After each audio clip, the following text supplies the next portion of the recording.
been made any other place in the world because it started in the motherland, and we're here taking it around the world. We all know that music is the one thing that brings everybody under the same umbrella. And one of the joys of jazz musicians that I have found, they have been ambassadors going around the world sharing this music. And every one of them, especially those who are not here tonight, we should give them a big round of applause because they let everybody know what freedom is about. Now that I've done my preaching for the night, I want to introduce you to this distinguished panel that we have here tonight.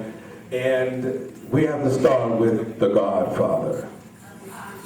As we say in Japanese, he be the man. You can't start without him. And I want you to put your hands together for Mr. Buddy Collette.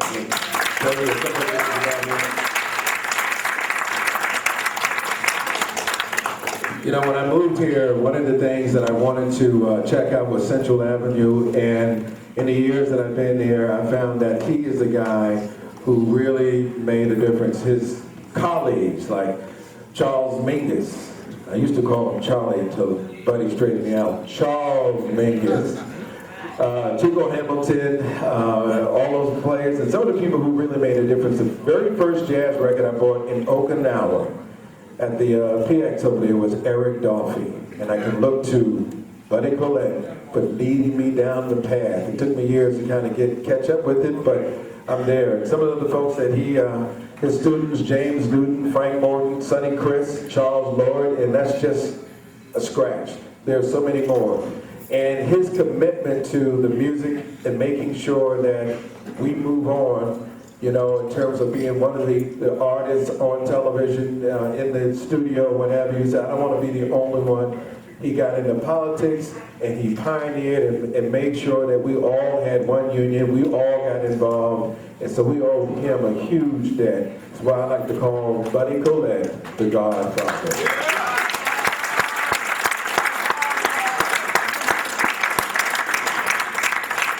Okay, let me introduce our panel starting from the left, and then I'll tell you what we're going to be talking about tonight. You know, when you say a couple of names, and there's one man that's like involved in all of them, and you realize how important he is to not only the structure of the music, but he's always doing this thing. If you say Stan Getz and Cannonball and Eddie Harris and Etta James, Joni Mitchell, Bobby Hutcherson, Martha Reeves, Marlena Shore, and so many more, and that's just some of them. You just have to say one name, Larry Nash.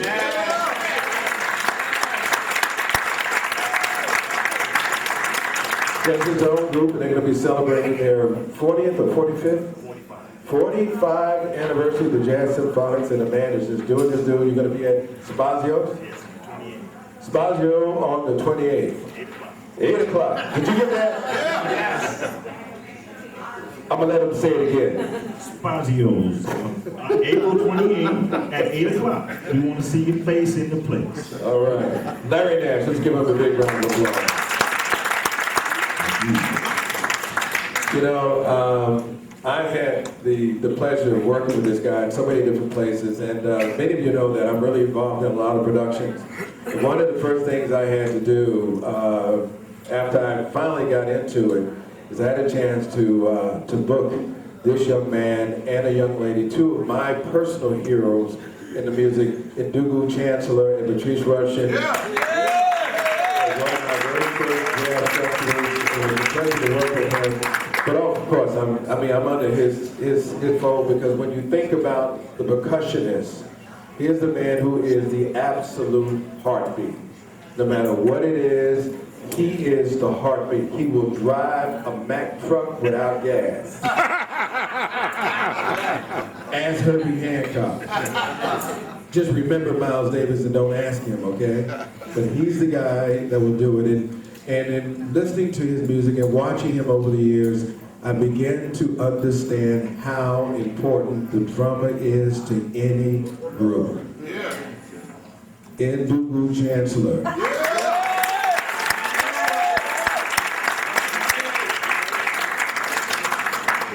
And to my left, thanks to him, this young man, I thought that Eric Dolphy had the bass clarinet that caught my ear, but when I heard Benny Maupin, I knew that I was in for a new lesson and a new experience.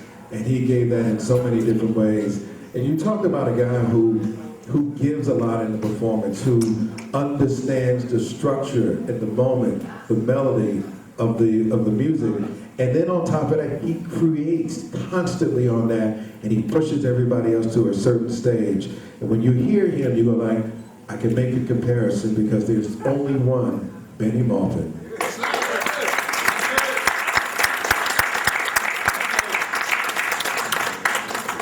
You know, to me, education is something that's very important. As this school system we have in California and around the country, they're experiencing a lot of financial hardships and a lot of things are being thrown out of the schools. And one of the things that we're missing is a commitment to music. Music will help any student learn better. And this man I want to introduce you to, he spent his entire life, he decided very early in life that education and music was very important to him.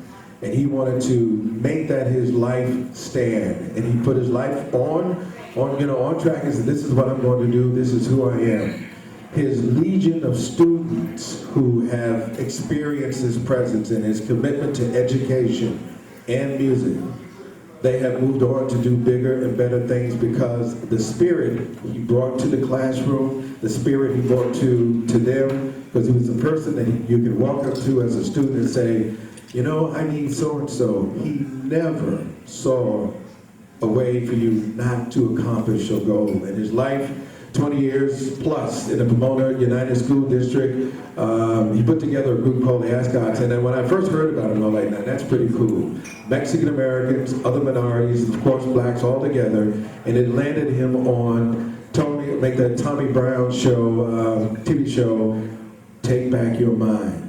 And when you have a gentleman like that in your community, you know that he has made better citizens who are going on for more education, and they will pass it on, and they also have the spirit of music to kind of glue it all together. I want you to put your hands together for Dr. James Benson.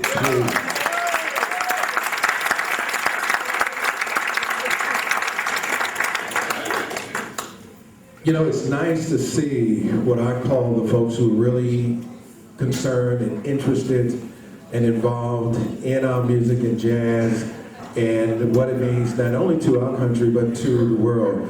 Got a couple of questions for you I want to put on the table as to what we're going to be talking about, and that is, and I'll let all of these artists talk about that, is the status of jazz from their perspective. When I sit in that studio and I get all of this music, and I've been in broadcasting for over 35 years, and one of the things that I've learned is that these musicians, they know something very special. They know something.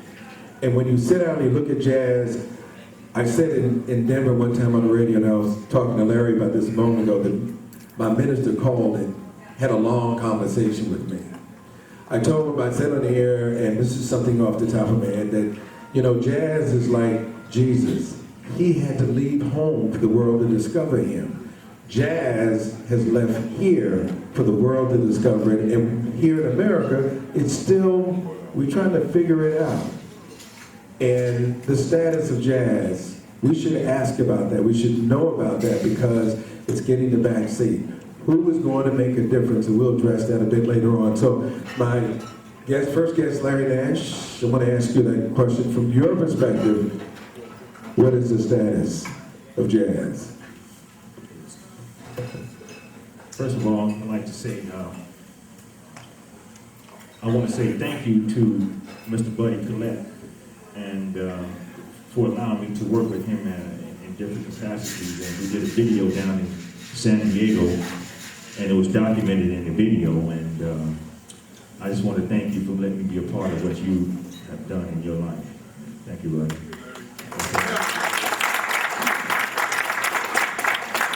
I've been awfully blessed by playing with a lot of different people. So I'm seeing the good parts of the jazz, of music and jazz around the world and what have you. And I'm more of a doer. I'm not really a talker, so I might get my words a little jumbled up because I think about a lot of things that I can't really get it all out. Do you understand what I'm saying? It's just a lot of thoughts in my head, but I'd rather be recognized as a doer than a talker and try to play as much as I can. When we're talking about the status of jazz, it depends on where you are, the location. The location right here, right now, the status is high because you are here to support. We go outside the door, we got a few places down the street and around the corner that are promoting the music, which is very good. Now,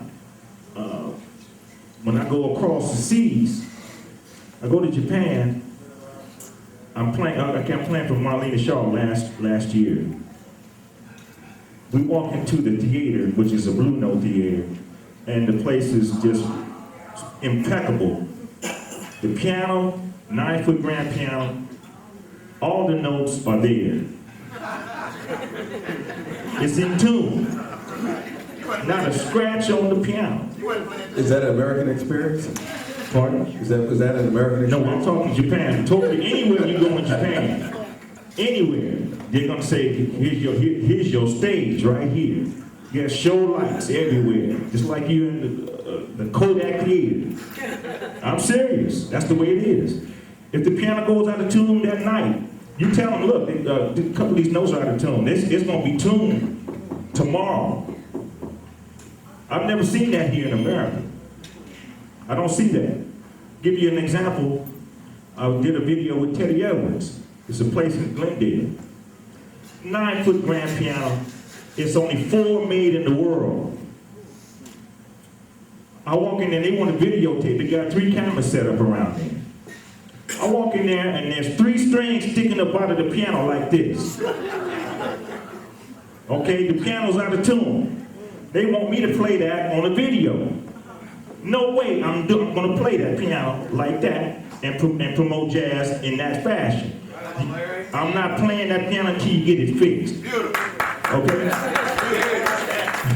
I'm not the greatest pianist in the world, but I feel things. And I like to let people feel what I feel. And I can't let you feel it with strings sticking up out of the piano like that. Because I like to use the whole piano. Okay? An hour and a half went by and that piano was fixed and we started recording. And I think all musicians need to take that stand when you're in that kind of condition. Just take a stand and make it work for you. And like I say, I got a lot of thoughts in my head. How long do I have to talk? 5 minutes? Or? We're not gonna be here all night. Okay. Anyway. Okay, but I'm saying now, jazz in itself is doing well. When it's in relationship to other music, it's getting less than it deserves. And we need to work on that as far as promoting the music. It needs, okay, you got country music, rhythm and blues music, Grammys, whatever. Jazz is the only one that does not have, what do we call that? You know what I'm saying? No, well, not just a slot, but every year you have the Country Music Awards, you got the Gospel Awards. Jazz does not have, you seen that on TV? That's what we need. That's what we do. Well, we're working on that. That's what we're doing, starting with this here. And God willing, if anybody can pull it off, it'll be Linda Morgan, because that woman is serious about jazz and taking it to a different level. And it can be done. I mean, jazz is loved throughout the entire country and around the world. It's just a matter of dollars and cents. Up next, Ndugu Chancellor. And we asked you that question, and want to see how you feel about that. I'm kind of the rebel. And I'm the rebel because I came up in an era where they were already telling us that what we were doing was not jazz. And I'm sure I can speak for Benny and myself. We were at that point on the cutting edge of the new music. And the traditionalists were not ready to let go of what they had held on to for the past 20, 25 years. And one thing about jazz is ever pressing forward, be it above ground, underground, or in another place. It's ever pressing forward. And I think what happened in the late 60s and 70s is we were so busy trying to put brakes on where the music was going that we kind of diluted the intent of what jazz was. And once we kind of lost sight of that, we opened up a forum for jazz to become manipulated. And I think right now, you're being force-fed what you think jazz is, despite the fact that there are. Say that one more time. That deserves to be heard. You're being force-fed what jazz is. And I'll cite an example. When Larry and I were coming up playing music, jazz was on the radio with everything else. It wasn't segmented. Well, you have this kind of jazz. We didn't have a label, it was just jazz. Now, every form of jazz has a label. So right off the bat, you're programmed as to what you're supposed to like, based on what kind of car you drive and what kind of job you have, and when you listen and how you listen. So what has happened is the integrity of the jazz listener has been diluted as well. And rather than jazz have a forum of people that come to hear the music, they come for the scene now, and the music becomes secondary. That's one form of jazz. If this music is an oral, historical tradition that has lineage for the last 100 years, there's a certain growth of intellect that should go with it, not a certain growth of dummying up. And what has happened now is because we've been programmed to think what jazz is, we're losing sight of what the real purpose of jazz was in the first place. Musicians getting together, creating and playing from their heart and soul, and not worrying about whether they were selling records and whether the radio station played them or anything else, but just feeling like this is what we do. And the 70s was the last generation where musicians had that freedom.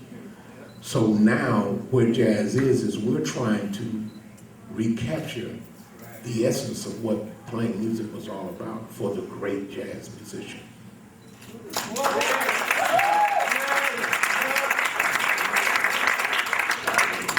Thank you, Ndugu. Up next, Betty Marvin. We asked you that question, what would you say? Well, there's a lot that can be said, but, you know, from the early exposure that I started to receive as a result of recordings, I tend to agree with Ndugu in that the audience has suffered greatly. And one of the things that I know for sure, as being born in 1940, I'll be 70 this year. All right. So I grew up listening to the radio. And radio was very, very important because it carried the news, and it especially carried the music, which captured me. And during the time that, preceding the advent of television, everybody listened. Either you listened or you read, and as a consequence, I think that the level of involvement was much greater. People listened. I'm looking here at this monitor here, and I think it's a beautiful photograph of Nat King Cole. Nat King Cole made everybody listen. He absolutely did. And as television became more the norm, people stopped listening and they started looking. And it's been steadily downhill ever since then. There's been a certain, I'm just telling it the way I've experienced it. And there's been an enormous loss, I think, in terms of awareness being created that could have been created if more music were played on the radio, as it was when Ndugu was talking about everything was in the mix.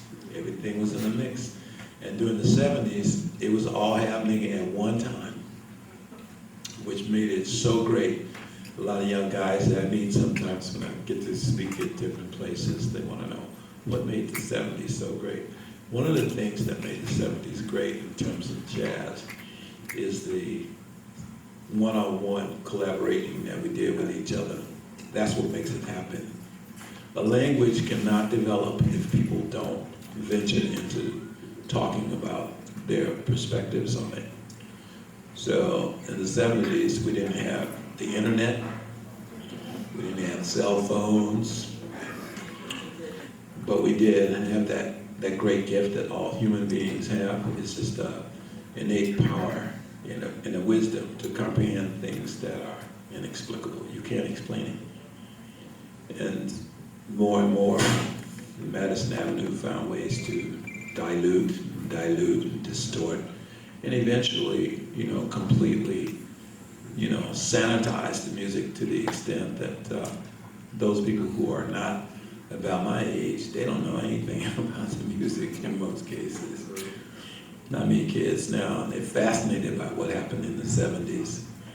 And it's great because I get to talk to them, and I let them know that this music is a music that constantly evolves. It never stops evolving. There was a lot of comments made about the fact that jazz was dead. I don't know what that meant. 3 or 4 times. It died 3 or 4 times, he says. But you cannot deny a music that's built on what this music is built on. You can't. The depth of the roots of this music is so profound that wherever it's heard, people have to bow down to it, depending on how it's being delivered. A lot of the delivery now is being done by people who are totally and completely imitative. They're not innovating anything. They're not taking any chances with music. They're not taking any chances with the music at all. We took as many chances as we could. And one of the reasons, several of the reasons are in the form of people like Max Roach, John Coltrane, Miles Davis, of course, Sonny Rollins. They were constantly taking risk with the music and moving forward, and that's how the music will continue to move forward. There are a lot of musicians that I'm meeting now at this point in my life they're very young, but they have a depth of understanding already at very young ages that, again, it's inexplicable. You can't deny when a person has some brilliance. The things you have to do is cultivate it. So, as far as the status of jazz, I think the status of jazz is very happening. And Ndugu and I and Patrice are involved in an organization up in Oakland, California. And it's known as the Young Musicians Program. And I was there a few weeks ago for the very first time, and I was overwhelmed at how many talented young kids there are in this wonderful program. I can tell you more about the program, but I would much rather that you go on the internet and look at the Young Musicians Program. Check it out. The message is being passed on the way it should be passed on. It's an oral tradition. There's only so much intellectualizing you can do with this music. I mean, you can analyze the hell out of it, like you analyze Stravinsky or Mozart or Mussorgsky and all that music, but that's not how you get it. That's not, it never will be that way. I mean, it's been totally sanitized, and you can see all the dissertations and all the many theses that so many great intellectuals have done. And, I wish those people well, but when I think about how great it is that I could be here in Los Angeles tonight with my friends here on this panel, and that we're here talking about some music that I rarely play in America. It's is a very, outside of America, it's a different movie for me. It really and truly is. And I thought about that long and hard, and I meditate on it. I want to play here at home. I want it to be, from what I remember, it's everything happens the way it should. And one of my mentors is Sonny Rollins, and he said to me one time, he said, this music goes in cycles. There are periods when there's a cycle of sound, unique sound, adventurous sound that will absolutely thrill you if you're able to hear it. And there are also periods when that sound seems to be not present. And I can tell you that the music is alive and well around the planet. I think that because everything is so marketing centric here in America, we lose sight on something that is absolutely America's greatest treasure to the world. It's not the automobile, it's the jazz. You go somewhere and you hear a young guy who looks like he just came out of a rice field somewhere and he's playing the trumpet. It sounds like Fats Navarro or somebody. The music touches lives very deeply. So the status, I don't know, I can't even address that because I feel like I've had so much exposure to so much great music and so many fantastic musicians that I'm absolutely one of the most fortunate, I feel, to be here in this room with Buddy Collette, that I never thought I would meet. And then I moved from New York to LA. One of the first people I met was Buddy Collette. Everybody said, who is this Buddy Collette? I knew who he was. I knew he was fabulous, but I had no idea just how incredibly important his contribution is. Yeah.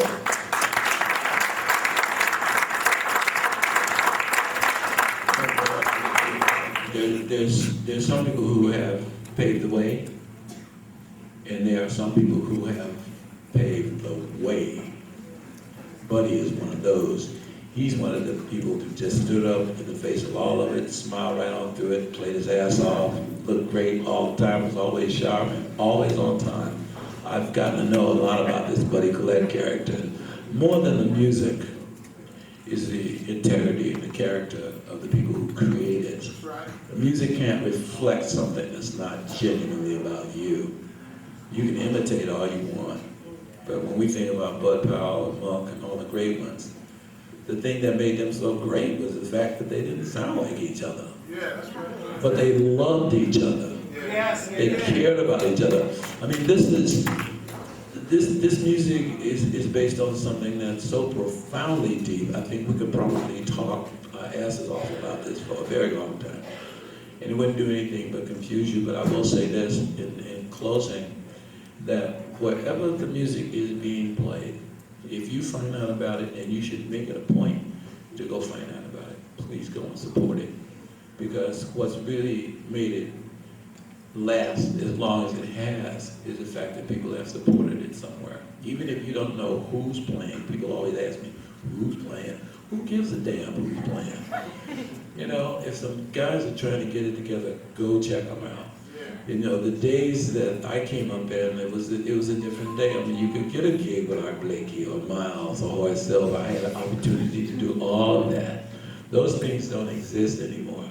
I'm not one of the young guys anymore. So what my mission is right now is to find all these badass young guys, try to keep them from quitting school and using dope, and really do something about their lives. If they have any musical talent at all, I'm willing to really help them. Because if we don't help them here in the community, believe me, outside, there's nothing. There's no support, and there's absolutely no mercy. That's right.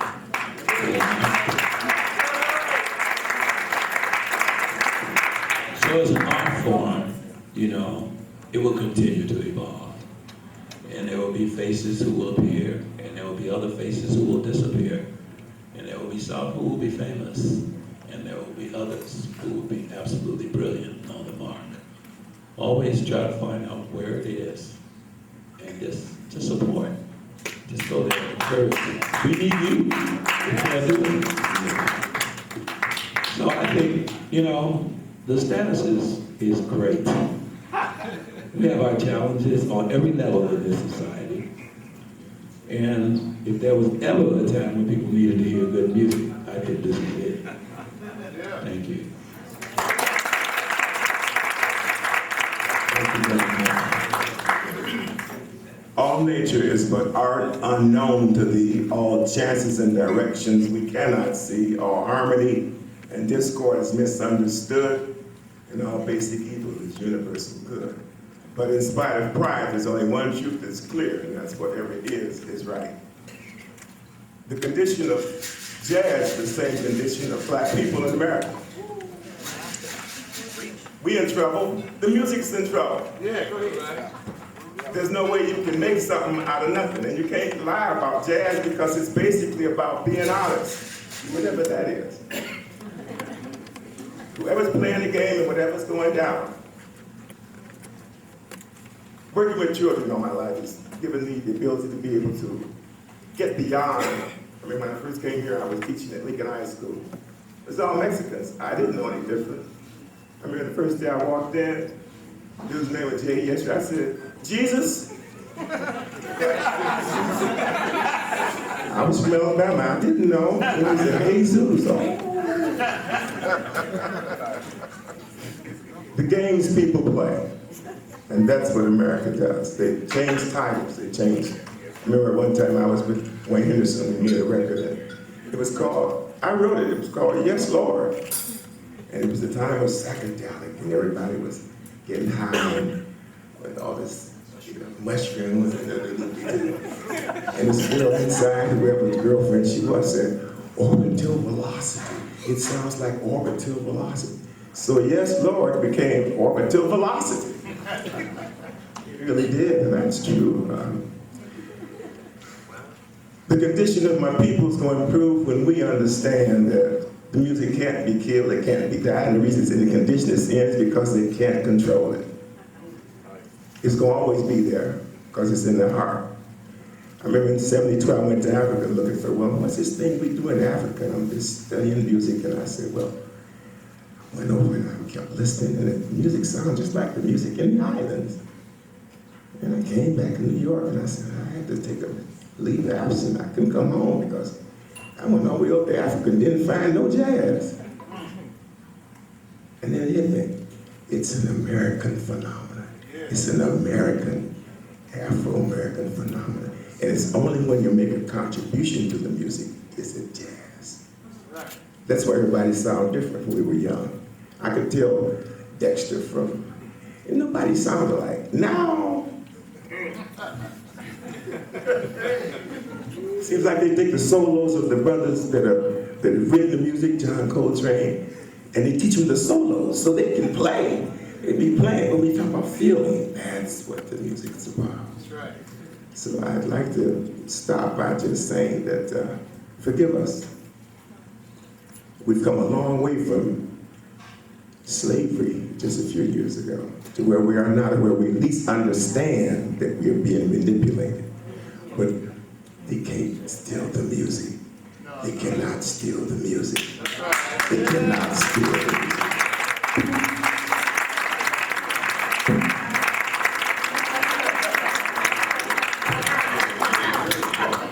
One more time, let's give this panel a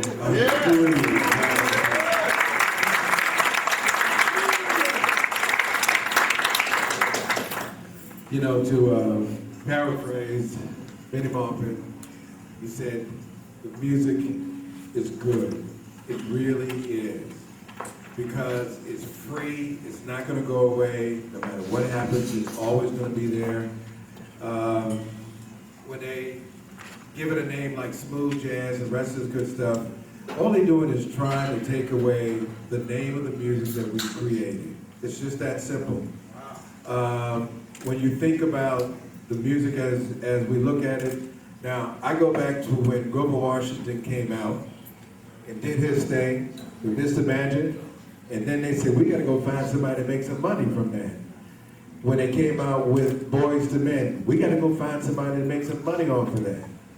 When Muddy Waters and Bo Diddley did their thing. We said, we gotta go find somebody to go do their thing. And they found Elvis. The deal is very simple. If we don't create the music, what they gonna do?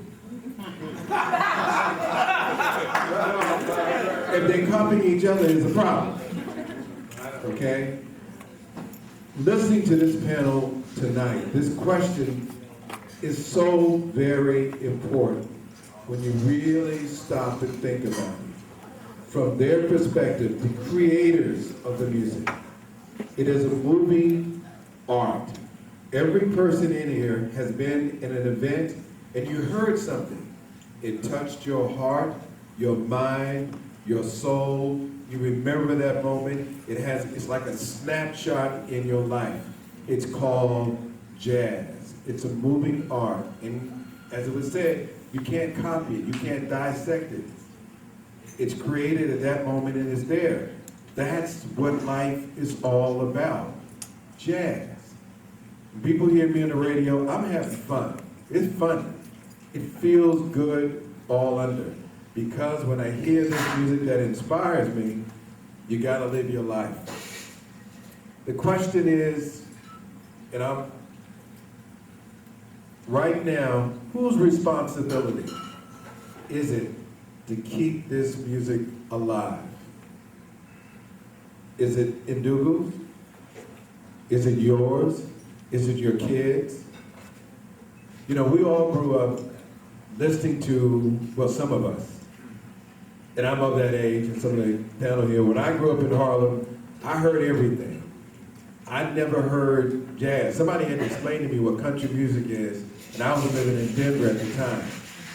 And I mean, I heard the music, there's nothing wrong with it, it's just music. But now they separate it. And the sad thing is, our kids today don't get a chance to hear real musicians. They look at it and think that's music.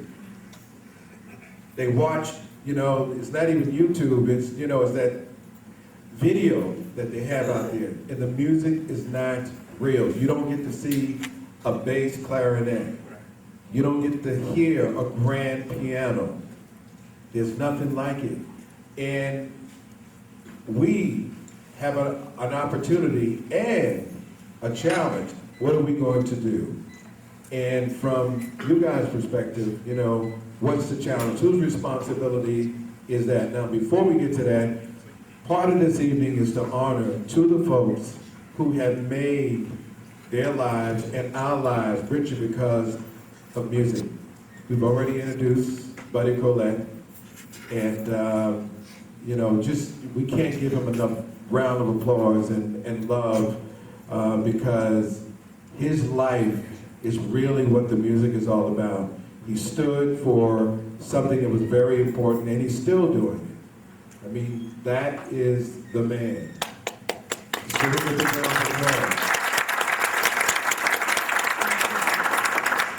We also have another honoree tonight, and for those of you, some of you might know, violin is one of the instruments that I've always loved. I look at it, and I wonder how music can come out of this in such a beautiful way, in such a beautiful tone, and it can do almost anything you want.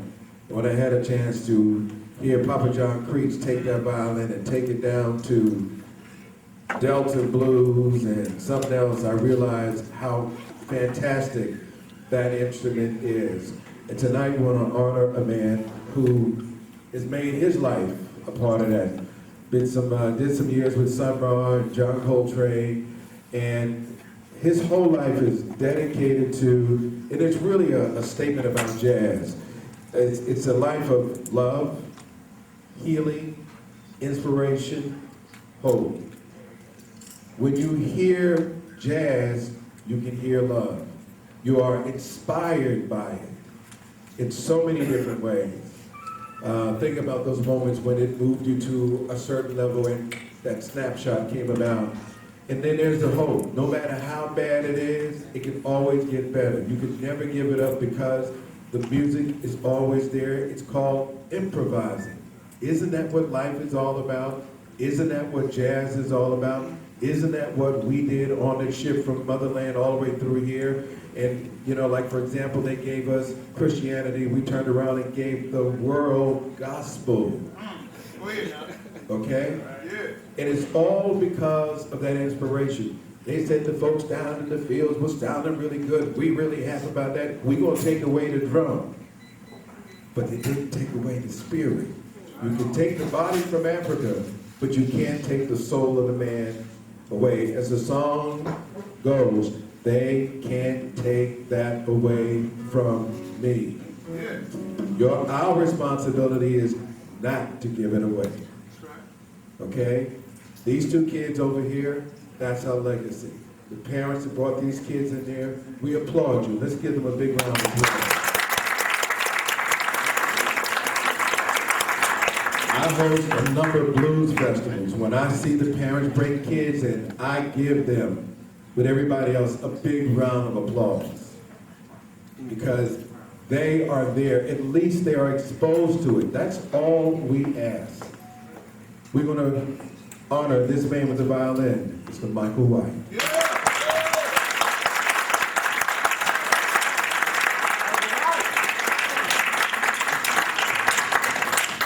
So, Linda, Roscoe, are we going to take a break or should we just continue on? Guide me? Did they answer all the questions? Is that a yes or a no? I guess it's a no. All right, let's go to the second part of this thing, okay? Whose responsibility is it? And Larry, let me ask you that first, and we'll go down the line again. Okay. Can I have everyone stand, please? Stand. That's all right. Well, he's standing. I'm standing for Who's you. that, brother? That's all right. Okay. It's your responsibility. Thank you. All of our responsibilities. Okay? Thank you.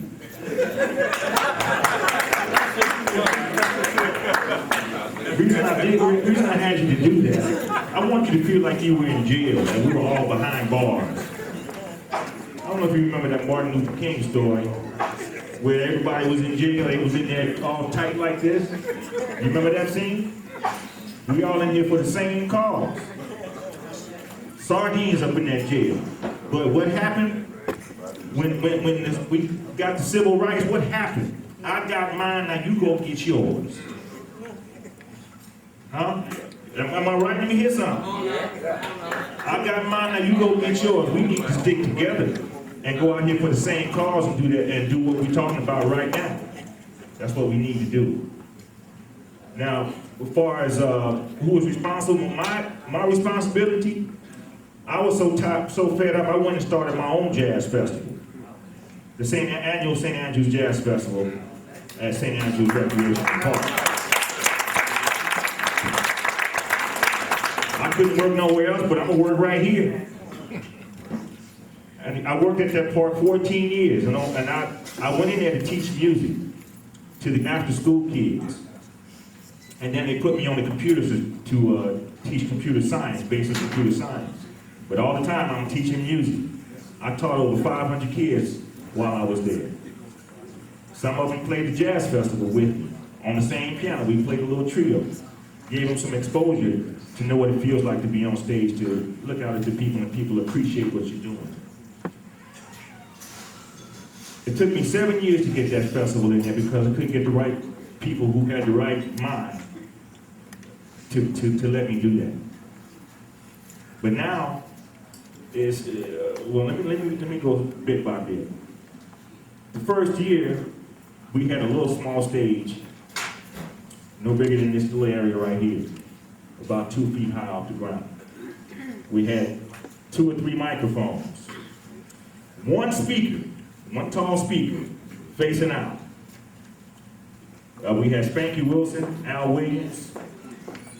We had Roy Gaines on guitar, and my group, Larry Nash and the Jazz Symphonics. We started the first jazz festival there. It was maybe, when we started, the field was empty. But we started playing the music.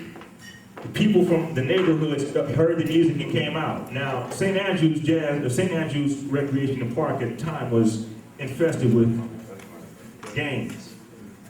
Nobody would come into the park because of that. They don't want to get shot by a drive-by. We had a few drive-bys at that park. And I was in the park at the time that they shot. But when we played that music, them folks came out of their houses, they came over and started dancing on that ground. They went back and got their barbecue pits. Came back and started cooking. And that's where it started, right there. And now, it's about 3,000 people that come to that park right now for the Jazz Festival every year.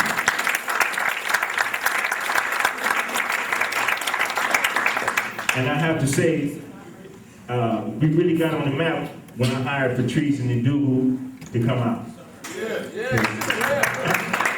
You have to use your resources to make things happen. Use your resources, your nephews, your aunts, your uncles. I don't care who it is. If they can do something, call them and have them to come and help you. Don't be ashamed to ask for help. And that's what I want to tell you. That's my responsibility, and I'm not finished there. I'm hoping to do some more things. Thank you.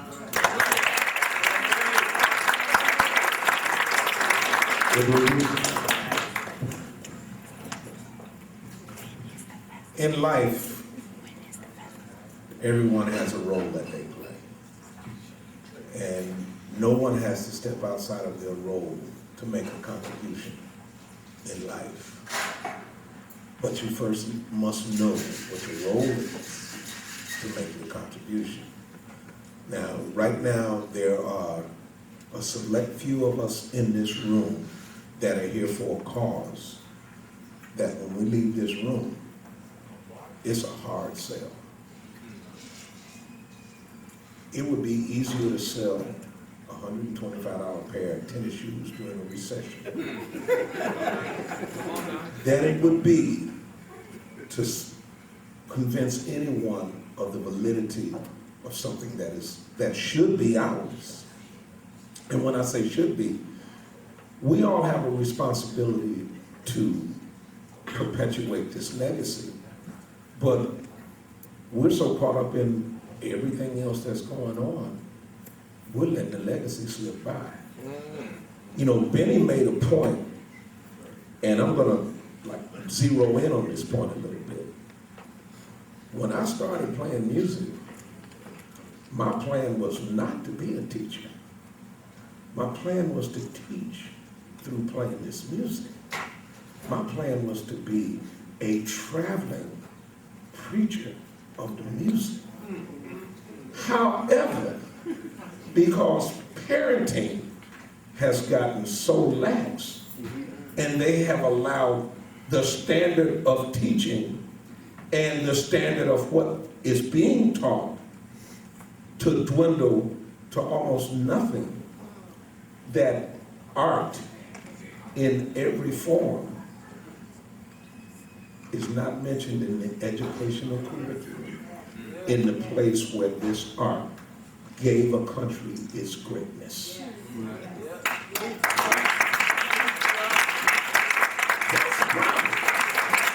You know, ask yourself this question. We're sitting here right now talking about jazz.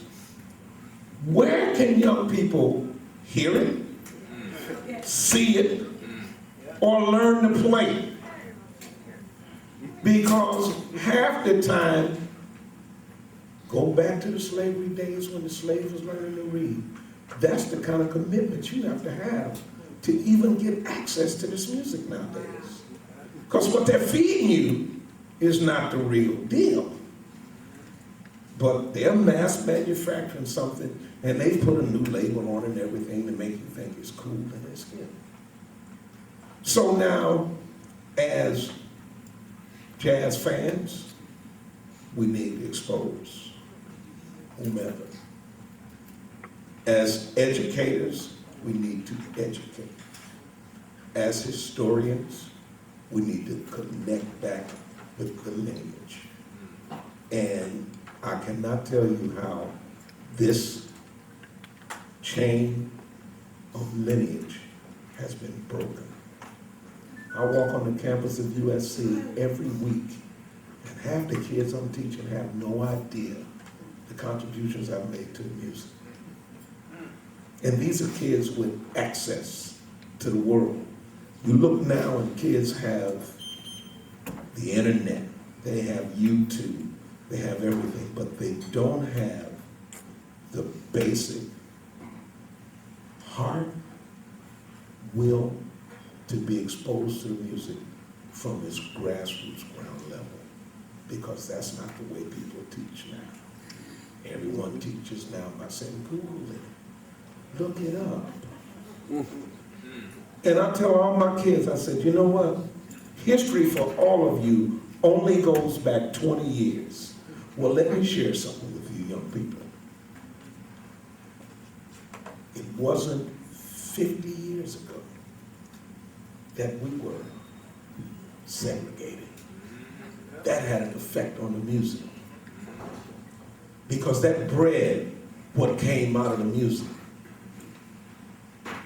So now if that wasn't 50 years ago, and this music is older than that, you owe it to yourselves to go back and then go forward.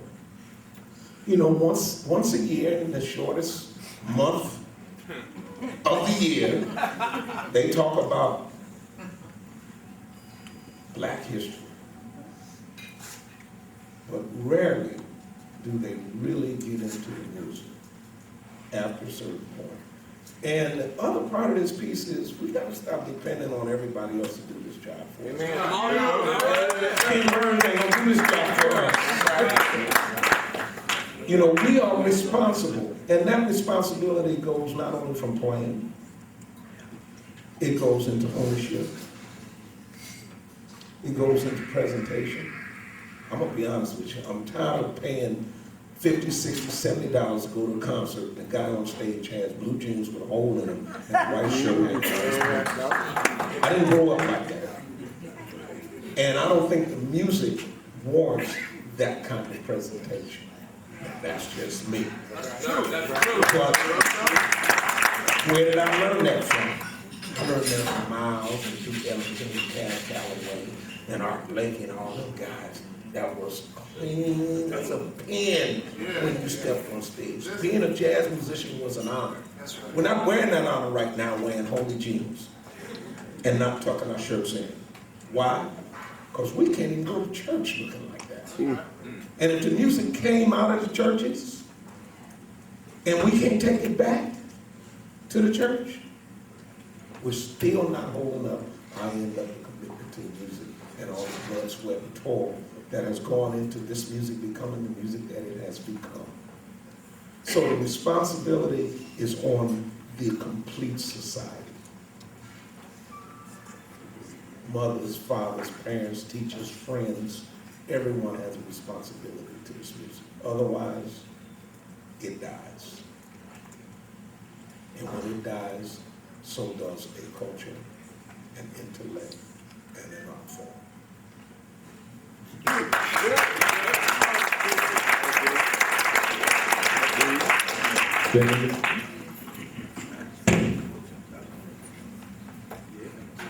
It's gonna take a minute.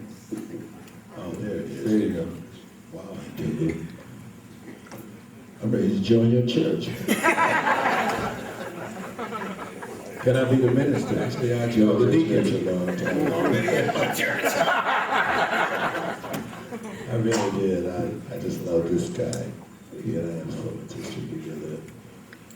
And I'll just share a story with you because, you know, in I think 1971, here in America had a band known as the Sextet. And we flew from New York to LA to play on a concert with a group that was very well known at that time. That group was known as the Grateful Dead. No, that was another one. This one was the Iron Butterfly. And we opened for the Iron Butterfly, but we needed a drummer. And we heard about this young drummer on the West Coast who lived here in LA. And it turned out to be this guy who was, I don't know, 16 or 17. And he played this music with us like we had just played it the night before. So know that you just never know where you're gonna find somebody that's a real genius. And we played, and it was like the Martians had landed because the music was so different.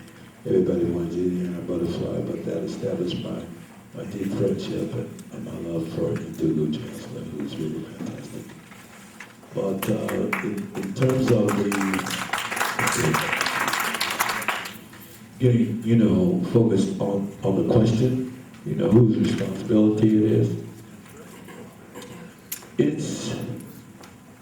it's a responsibility if you feel it in your heart.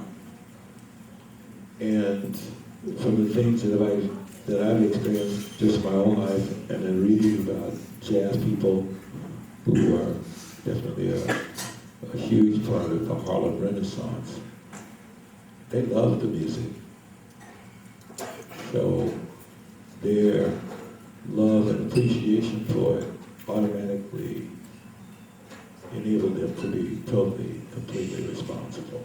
I hope that spirit is not forgotten somehow, because of the greatness of people just connecting in such a deep way. It enabled the music to really flourish during that period.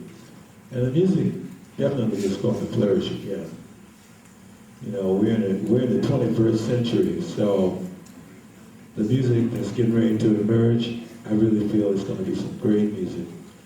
You can be responsible to it, or you can not be responsible to it. But the one thing that I can say, it will emerge, it will be great, and it will continue to grow because the power and what it's connected to in terms of its origin, the roots of this music is deeper than any music on this planet, as far as I'm concerned. It may be one of the youngest musics on the planet, but it's a music that constantly evolves.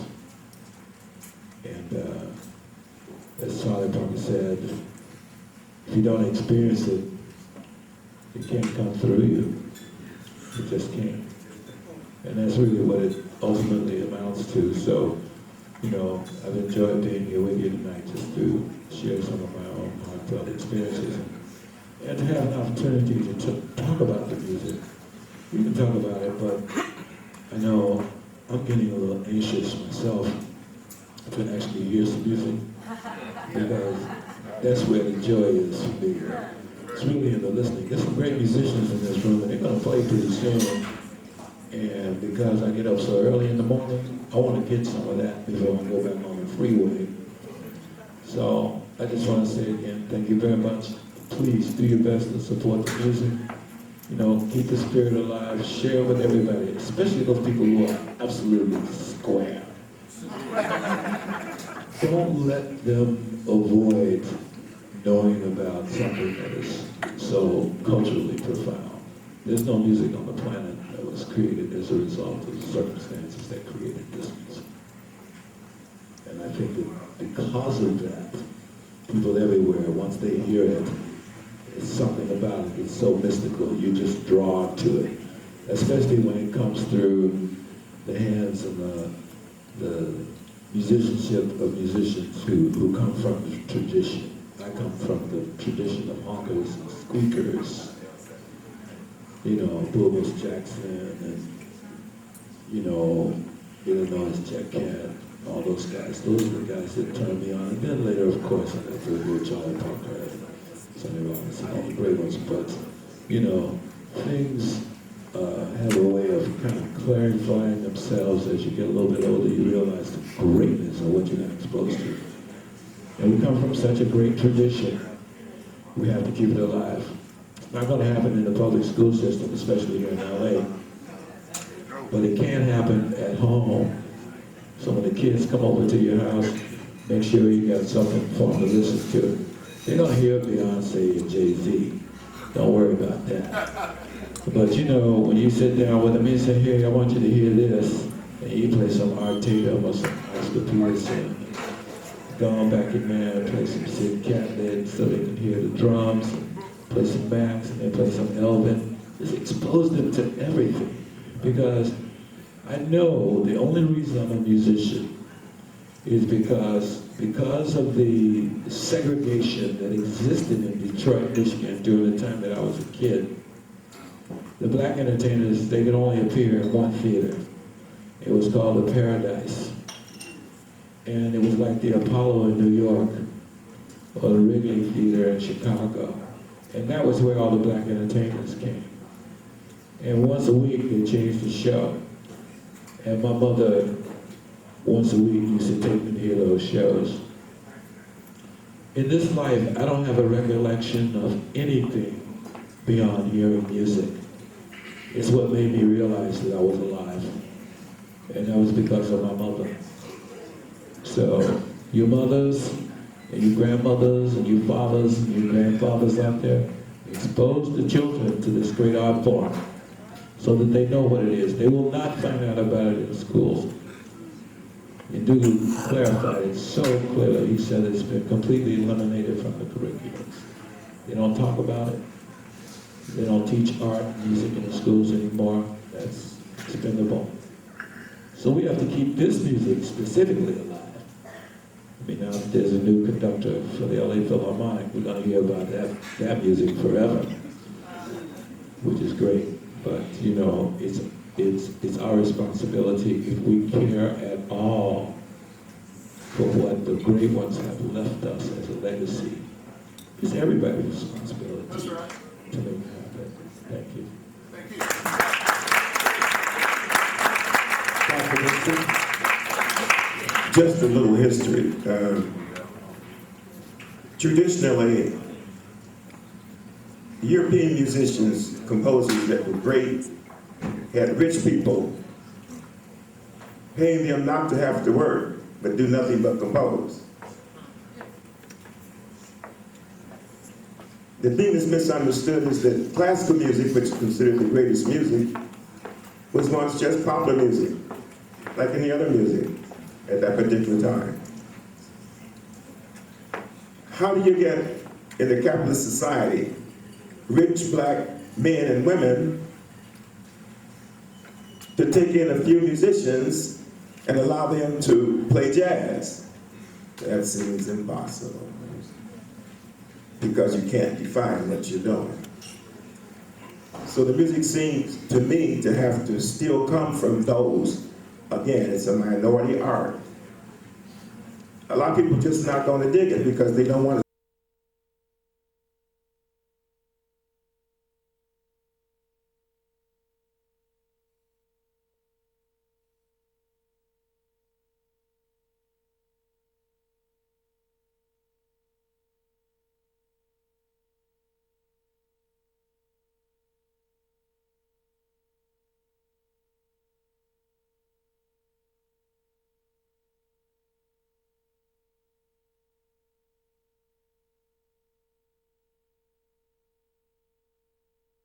Wrote that down. I don't know when that happened, but if they just put it in there and the white man says, that's cool, that's cool. So I'm just saying, I don't have the answers, but I know the solution is that they can't kill the music, because the spirit of the minority people that's going to keep on doing.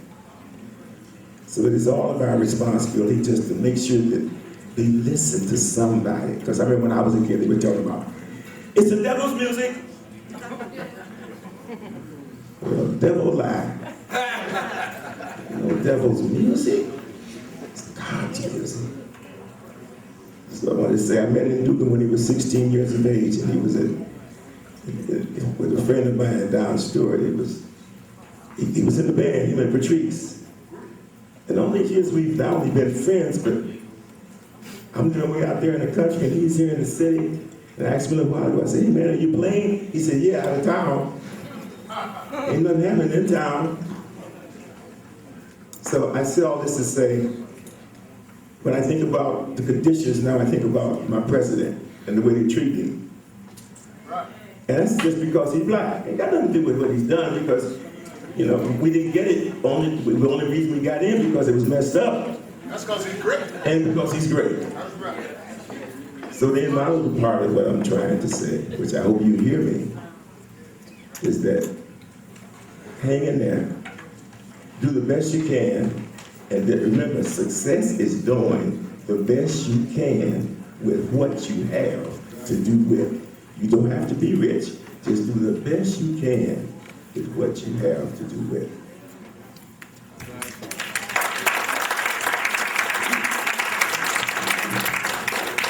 What a metaphor for life. Thank you, Dr. Vincent. Let's give him a big round of applause, please.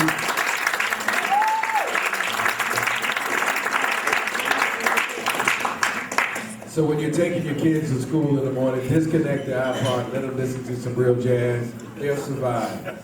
It'll be okay. We're going to take a break for about 15 minutes, and we're going to come back and we're going to honor Buddy Collette and Michael White. And then before the night is out, we've been talking about music. We'll have a chance to hear some of that music live, okay? So 15 minutes, we'll be right back here. Before we move, please give them a standing ovation. Give our panel a standing ovation. Please give the Chancellor. Benny Moffitt. Dr. James Benson.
Mr. Buddy Collette, so we take your seats so we can get this part done and get into some good music. I'm doing everything, baby. I got to get everybody in here. But man, I'll be playing May and I'll get you to come. Big band is good. Huh? Sure, sweetheart. Wait a minute. Which one? Hold on, I'll get you. Hey, I'm doing everything. I got to do everything. Here we go. Ready? Look up, Rose. Look up. Oh, okay. Here we go. Hold it up. So we have the panelists, all the panelists, come up here. That's good. See? We need all the panelists to be right in front with Buddy Collette up here. Yeah. Dr. Benson, can we have you right over here, please? Really? Louis Nash, Louis.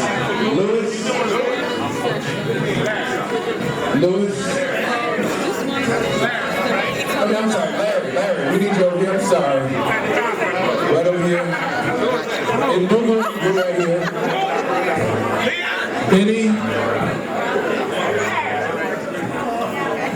Benny Markley?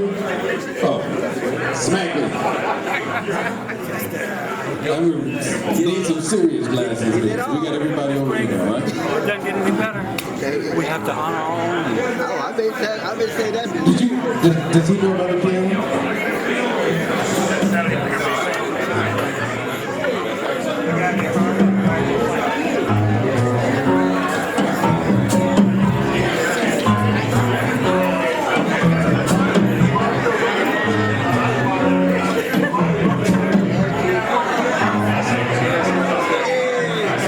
Michael?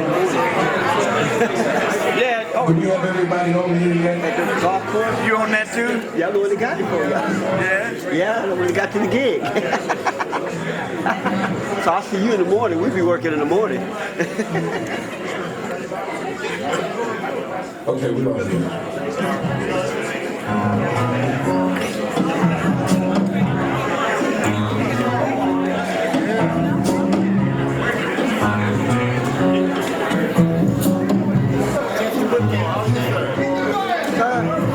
Always working. Always good. What's she doing?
Everybody in?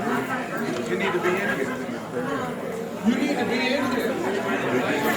Roscoe. That's true. You need to be in here.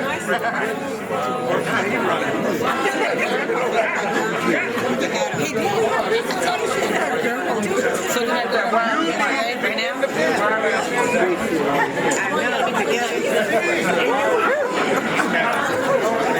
How you doing?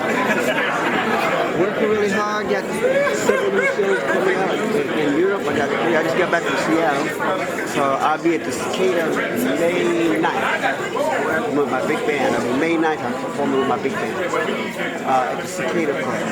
I give them a card so you come see the show.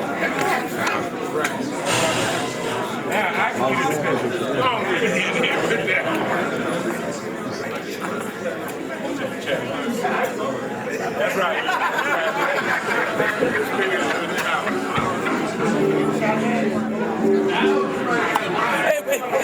Good seeing you, my man. Hey, how are you? Why you guys take pictures? My name is Bernard Tyler Brown with the office of Senator Wright. Senator Wright is an avid jazz fan and wanted to be here to award our Living Legends of Jazz here today. I have a certificate from the Senator for Mr. Collette and Mr. White. I'll read them in their honor.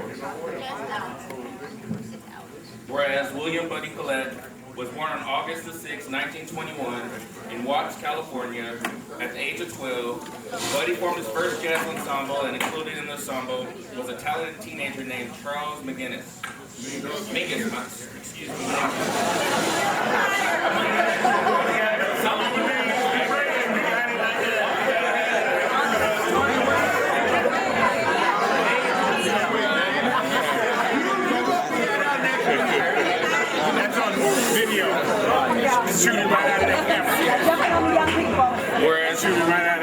Whereas William Buddy Collette in 1949 recorded its April in the backroom studios of Dolphins of Hollywood, and whereas jazz gives a powerful voice to the African American experience and is born of a diverse society uniting people across the divides of race, region, and national boundaries, and draws from life experiences and human emotion. And whereas over his long and distinguished career, William Buddy Collette performed and worked with jazz legends including Dizzy Gillespie, Pepper Adams, Dexter Gordon, Frank Morgan, Hampton Hayes, to name a few. Thank you very much.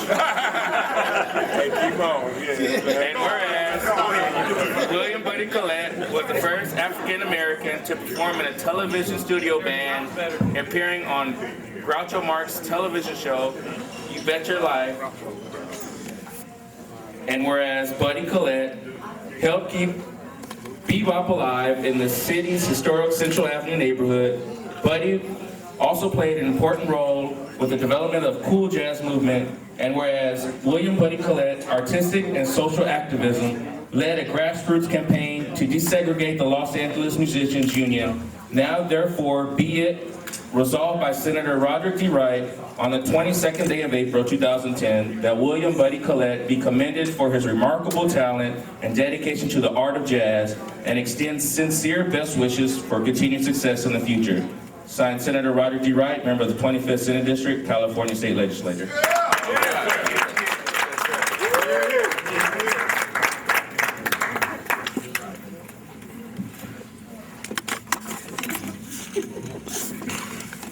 Okay, I also have a commendation for Mr. Michael White. Whereas Michael White was born on May 24th, 1930 in Houston, Texas, and raised in Oakland, California at the age of 7, Michael picked up the violin and hasn't put it down since. And whereas Michael White is a jazz violinist, composer, educator, and whereas Michael introduced the violin into the free jazz scenes of the Bay Area and New York, playing with luminaries such as Sun Ra. Thank you.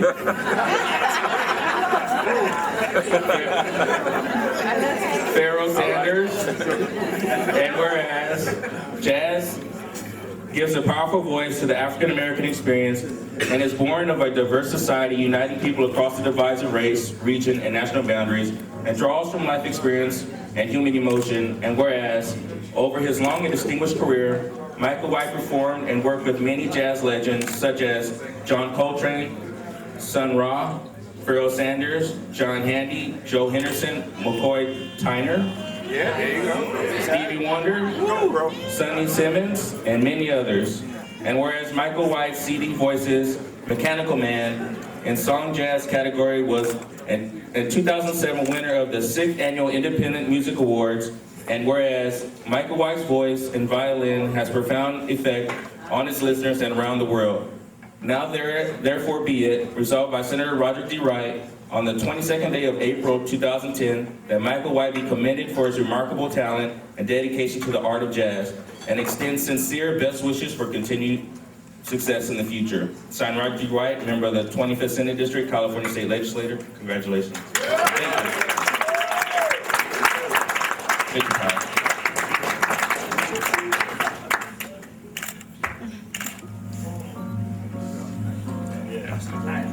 have some more accommodations from the city and assembly. Wow. Wow, Bernard.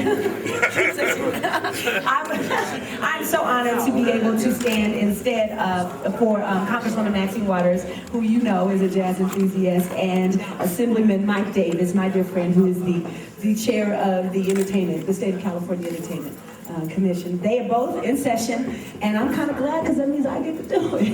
And I'm so in honor of just your legendary status in the world of jazz, I am honored to present on your behalf commendations from both Congresswoman Maxine Waters and Assemblyman Mike Davis. Mr. Collette. Mr. White. Congresswoman Andrew, you have one more. Mrs. Representative. Can you hold it? Yeah, okay, that one? Okay, thank you. They're really nice, but I won't read them. Thank you so much. Stand with them. And we also have accommodations coming from Councilman Bernard Parks. They will be mailed to me, and I will make sure that they get them.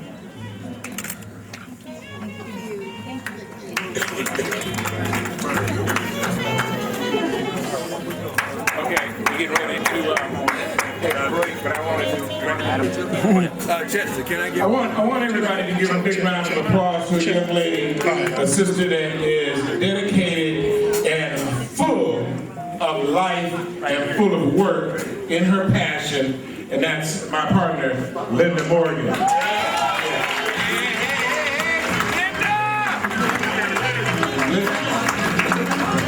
Linda did a discussion in the Valley. I happened to be there. I saw what she was doing, and I know what I do. And I said, if there is somebody else with that kind of energy, I'm joining forces, because I want to end saying this. It is our responsibility. I don't care if you drop 10 on the way in. Drop $1,000 so we can be back here on the next time, because this has to be important to you.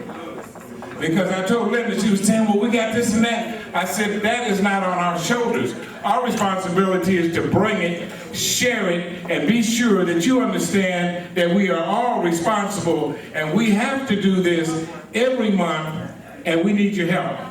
Yes. It takes a village, you understand? But it takes a bank to support a village. So you are our bank, and we're looking for your help. Thank you.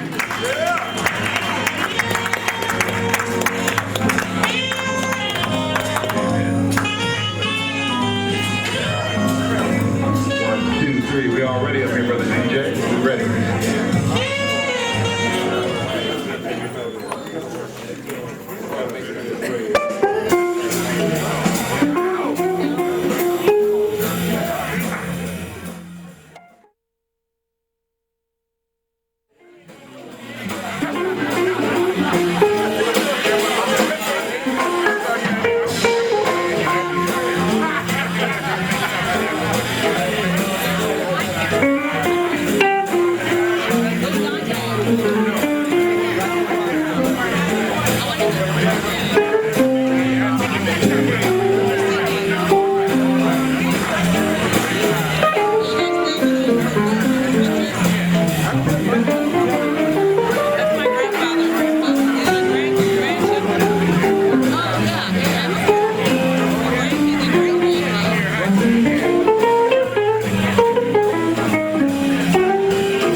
Come over here, baby.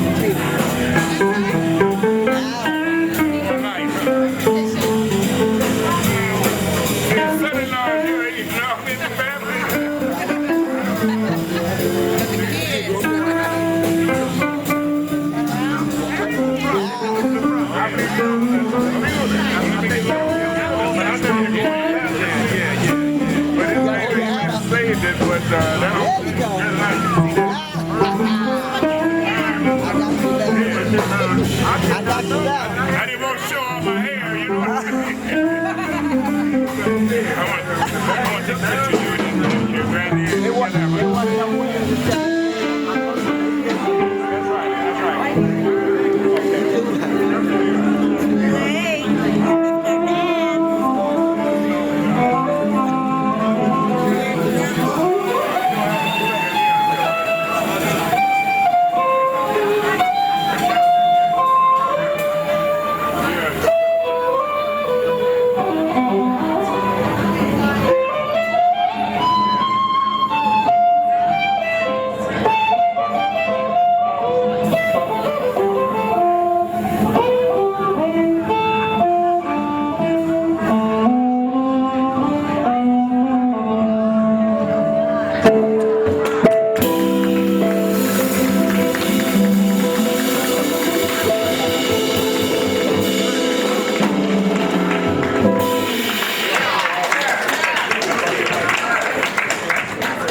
Give Michael White a big hand. Let's give a big hand. Let's give a big hand. They play from their heart. They taught me a lot yesterday. They don't realize it.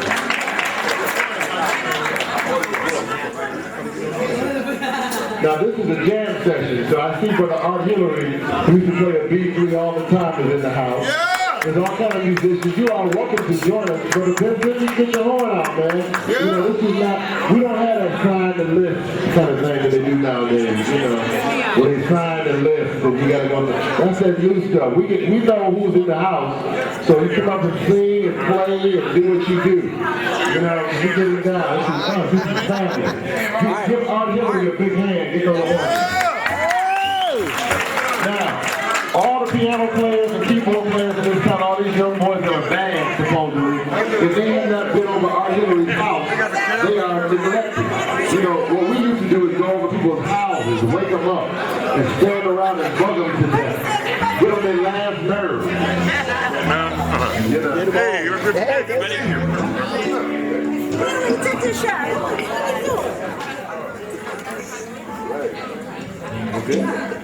Okay, this one is working. Cool, dig that. Yeah, you know, this is a jam session, folks. We're trying to get it together. In the hood, you know, we play all over town, all over the country. We got to go out of town and make some money to pay for your bills and feed your family. I'm tired of looking at the audience and seeing everybody that don't look like me out there. I'm really over it. I really am over it, seriously. Looking out there and saying, I don't mind folks sitting there, but I would love to see some folks that look like me in the audience sometimes. It really would be nice.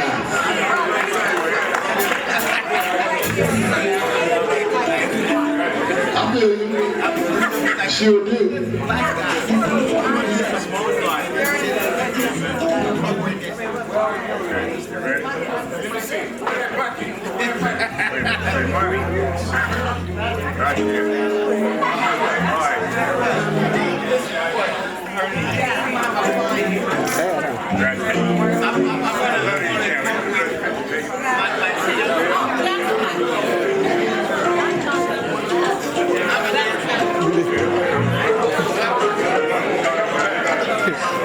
Stephen Foster.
Don't get no more realer than that. John Stevens.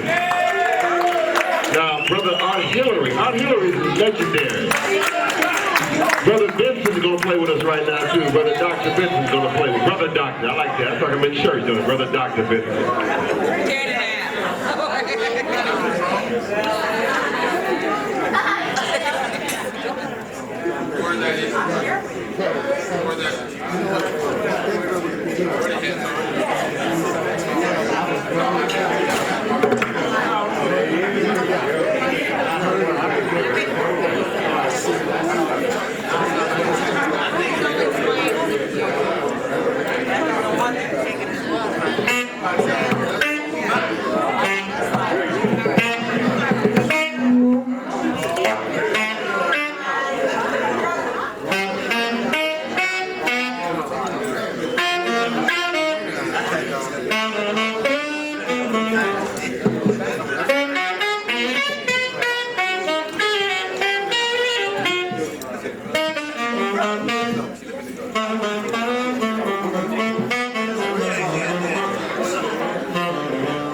Everybody with their hands, giant step. Wally, then you gonna sit down and you? Okay, give Miss Dina Michaels a big hand. She takes very respect.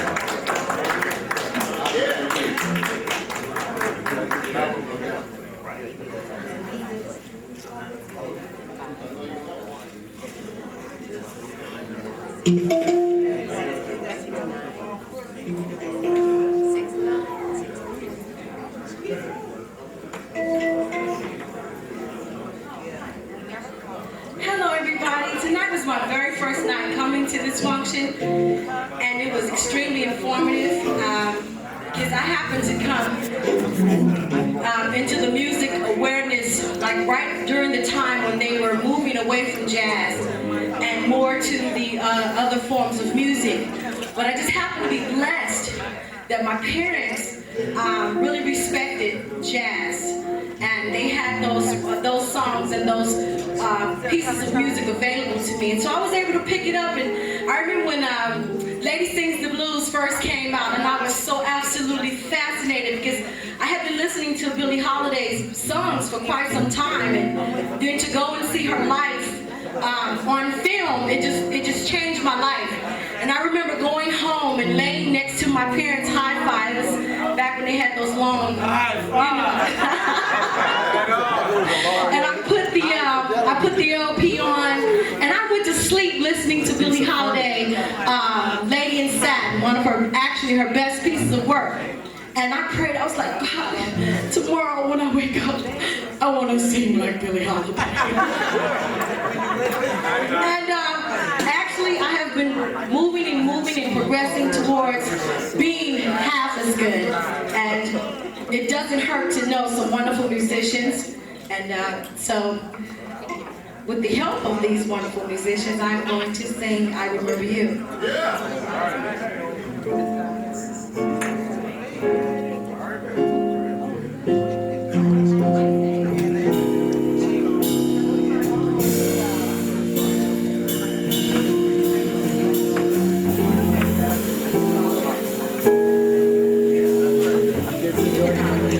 I remember you.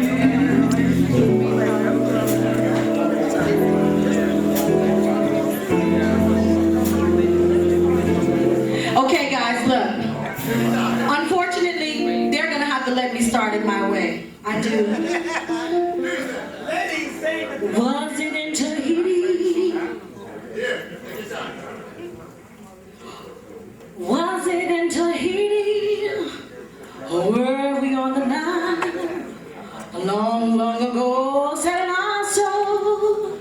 I recall that I saw your smile.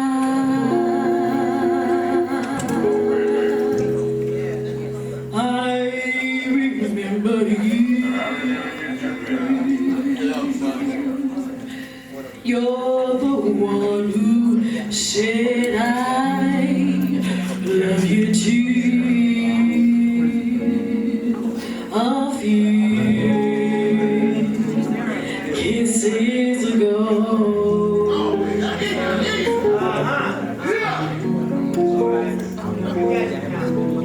I remember you. You're the one who said I love you too. I do. Didn't you know? I remember too that distant babe and stars that fade like rain out of the blue.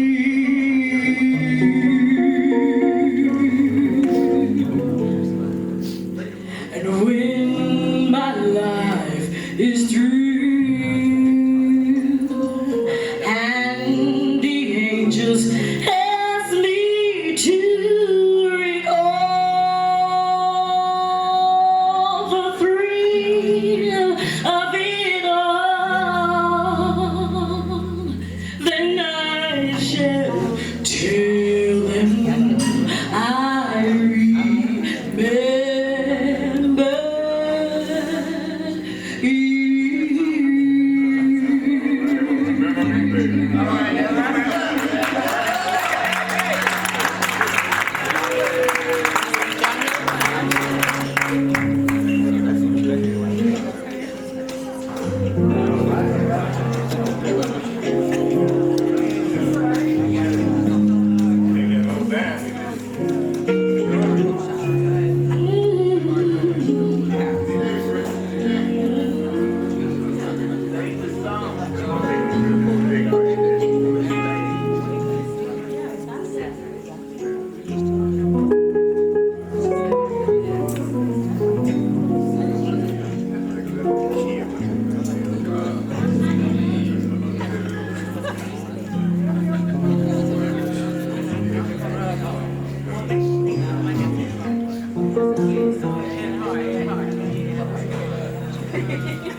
is through. And the angels ask me to recall all the thrill of it all. Then I will tell them I remember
Oh,